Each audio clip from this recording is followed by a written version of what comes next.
നിങ്ങൾ എന്ത് വിചാരിച്ചിട്ടാണ് മനുഷ്യ ഗൾഫിലെ ജോലിയും കളഞ്ഞിട്ട് വടി പോലെ ഇവിടെ വന്ന് കുത്തിരിക്കുന്നത്? നിങ്ങളെ തലക്ക് എന്തെങ്കിലും കുഴപ്പമുണ്ടോ? ഒരു ദിവസം ഇവിടെ ജീവിക്കണമെങ്കിൽ എത്ര പൈസ വേണം നിങ്ങളെ വിചാരോ? ഒരു പണി പോയാൽ വേറൊരു പണി തപ്പി കണ്ടുപിടിക്കണോ? അല്ലാണ്ട് പെട്ടിയും തൂക്കി പിടിച്ചെങ്കിൽ പോരല്ല വേണ്ടിയത്.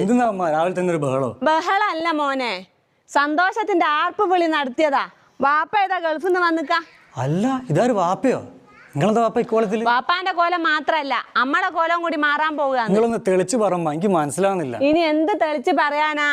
മാസാമാസമുള്ള വരവ് നിന്ന് ഇനി അമ്മക്ക് രണ്ടാൾക്ക് റോഡുമിൽ ഇറങ്ങി തെണ്ട. ഇത്രയും കാലം നിങ്ങളെ പട്ടിണി കിടക്കാനോ ഒരാളെ മുന്നിൽ കൈ നീട്ടാനോ ഞാൻ ഇടവരുത്തിക്കില്ലല്ലോ. ഇനിയും അങ്ങനെ തന്നെ ആയിരിക്കും. എങ്ങനെയെന്നും കൂടി പറ. അത് പിന്നെ എന്തെങ്കിലും ഒരു ബിസിനസ് തുടങ്ങണോ? ഫസ്റ്റ് ബിസിനസ് തുടങ്ങാനുള്ള പൈസ ആയിരിക്കൂല ഈ കീറ ബാഗിൽ. 10-15 വർഷമായില്ല ഞാൻ ഗൾഫിൽ പോകാൻ തുടങ്ങിയിട്ട്. കിട്ടുന്ന ഓരോ ഉറുപ്പ്യ എങ്ങൾക്ക് തന്നെ അയച്ചു തരുന്നത് ഈ വീടിന്റെ ലോണും മക്കളെ പഠിത്തവും എല്ലാം ഒന്ന്